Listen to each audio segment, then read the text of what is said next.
Lucas capítulo 4. E Jesus, cheio do Espírito Santo, voltou do Jordão e foi levado pelo Espírito ao deserto. E 40 dias foi tentado pelo diabo, e naqueles dias não comeu coisa alguma. E terminados eles, finalmente teve fome. E disse-lhe o diabo: Se tu és o Filho de Deus, dize a esta pedra que se transforme em pão. E Jesus lhe respondeu dizendo: Está escrito que nem só de pão viverá o homem, mas de toda a palavra de Deus. E o diabo... Bom, aqui nós vimos então, que Jesus citava também a lei. Se você quiser dar uma olhada, isso também tem uma referência lá em Deuteronômio capítulo 8, versículo 3, né? Bom, Jesus citava a lei e Deus queria mostrar que a nossa vida não é só alimento, não é só comida, mas que nada floresce distante de Deus.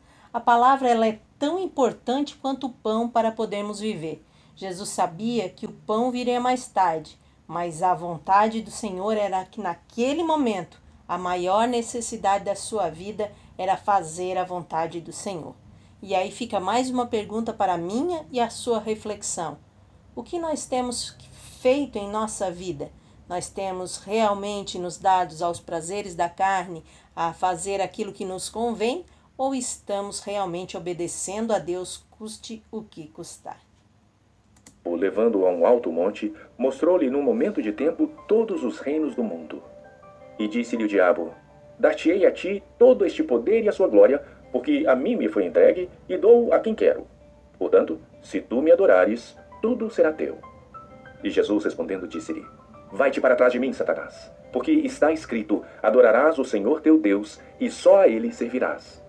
Levou-o também a Jerusalém, e pô-lo sobre o pináculo do templo, e disse-lhe: Se tu és o Filho de Deus, lança-te daqui abaixo, porque está escrito: Mandará aos seus anjos acerca de ti, que te guardem e que te sustenham nas mãos, para que nunca tropeces com teu pé em alguma pedra. E Jesus respondendo disse-lhe: Dito está, não tentarás ao Senhor teu Deus. E acabando o diabo toda a tentação, ausentou-se dele por algum tempo. Então, pelo poder do Espírito, voltou Jesus para a Galileia, e a sua fama correu por todas as terras em derredor. E ensinava nas suas sinagogas, e por todos era louvado. E chegando a Nazaré, onde fora criado, entrou num dia de sábado, segundo o seu costume, na sinagoga, e levantou-se para ler. Bom, era costume que todo sábado 7 pessoas fizessem a leitura, um sacerdote, um levita e 5 judeus comuns. E foi-lhe dado o livro do profeta Isaías, e quando abriu o livro, achou o lugar em que estava escrito: O Espírito do Senhor está sobre mim, pois que me ungiu para evangelizar os pobres. Enviou-me a curar os contritos de coração, a proclamar liberdade aos cativos e restauração da vista aos cegos, a pôr em liberdade os oprimidos, a anunciar o ano aceitável do Senhor. Aqui nós vemos então, se você quiser anotar aí no seu caderno, 2 aspectos do ministério do Messias. Por que eu falo para você anotar? Em primeiro lugar, porque sempre é bom, porque a gente não vai conseguir gravar tudo, não é mesmo? Mas quando você for abordado, afrontado, ou quiser rever o estudo, você pode, claro, tem a opção do YouTube, mas às vezes é uma simples coisa que você quer e se você tiver a sua anotação, você poderá lá rever e ver, né? Outra coisa é quando você quiser usar qualquer desses aspectos para pregar, você tem toda a liberdade de usar esses pontos como uma pregação, como já aconteceu. Já teve pessoas que vimos pregando que usaram essas, claro, com uma certa diferença, mas com esses certos esboços ou citações. Então, você tem toda a liberdade para usar as anotações da maneira que você quiser, ok?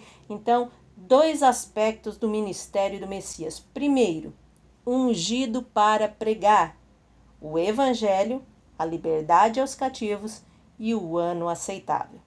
Segundo lugar, segundo aspecto, ungido para curar os quebrantados de coração, os cegos no corpo, alma e espírito e os oprimidos na vida, cansados e afadigados. Se quiser anotar, está aparecendo aí na sua tela a maneira que você pode anotar aí no seu caderno. E, cerrando o livro e tornando-o a dar ao ministro, assentou-se. E os olhos de todos na sinagoga estavam fitos nele. Então começou a dizer-lhes: Hoje se cumpriu esta escritura em vossos ouvidos. E todos lhe davam testemunho e se maravilhavam das palavras de graça que saíam da sua boca, e diziam: Não é este o filho de José?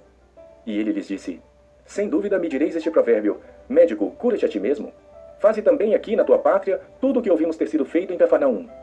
E disse: Em verdade vos digo que nenhum profeta é bem recebido na sua pátria.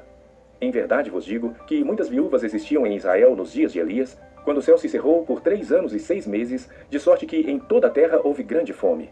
E a nenhuma delas foi enviado Elias, senão a Sarepta de Sidom, a uma mulher viúva. E muitos leprosos havia em Israel no tempo do profeta Eliseu, e nenhum deles foi purificado, senão Naamã, o sírio. E todos na sinagoga, ouvindo estas coisas, se encheram de ira. E, levantando-se, o expulsaram da cidade e o levaram até ao cume do monte em que a cidade deles estava edificada, para dali o precipitarem. Ele, porém, passando por meio deles, retirou-se. E desceu a Cafarnaum, cidade da Galileia, e os ensinava nos sábados. E admiravam a sua doutrina, porque a sua palavra era com autoridade.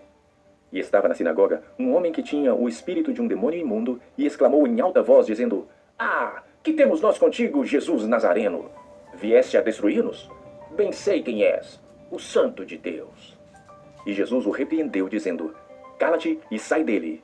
E o demônio, lançando-o por terra no meio do povo, saiu dele sem lhe fazer mal. E veio espanto sobre todos, e falavam uns com os outros, dizendo: Que palavra é esta, que até os espíritos imundos manda com autoridade e poder, e eles saem? E a sua fama divulgava-se por todos os lugares em redor daquela comarca. Ora, levantando-se Jesus da sinagoga, entrou em casa de Simão. E a sogra de Simão estava tomada por uma grande febre, e rogaram-lhe por ela. E, inclinando-se para ela, repreendeu a febre, e esta a deixou. E ela, levantando-se logo, servia-os. E ao pôr do sol, todos os que tinham enfermos de várias doenças lhes traziam. E, pondo as mãos sobre cada um deles, os curava. E também de muitos saíam demônios, clamando e dizendo: Tu és o Cristo, o Filho de Deus. E ele, repreendendo-os, não os deixava falar, pois sabiam que ele era o Cristo. E, sendo já dia, saiu e foi para um lugar deserto. E a multidão o procurava e chegou junto dele. E o detinham para que não se ausentasse deles. Ele, porém, lhes disse: Também é necessário que eu anuncie a outras cidades o evangelho do reino de Deus, porque para isso fui enviado. E pregava nas sinagogas da Galileia. Bom, queremos então encerrar este capítulo desejando que Deus abençoe a sua casa, a sua vida, a sua família, a sua saúde, o seu ministério, em nome de Jesus.